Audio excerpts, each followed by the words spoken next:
northern Washington County, southeastern St. Clair County in southwestern Illinois until 9 p.m.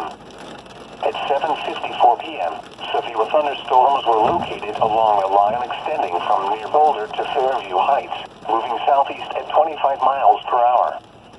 Expected hazards include 60 miles per hour wind gusts and penny-sized hail. Severe weather has been confirmed by train spotters. Damaging wind gusts were reported in Trenton. The following impacts are expected. Expect damage to roofs, siding, and trees.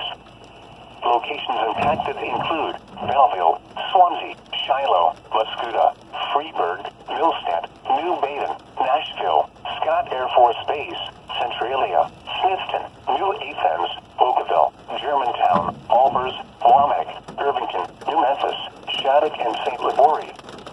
This includes Interstate 64 in Illinois between exits 23 and 61. For your protection, move to an interior room on the lowest floor of a building.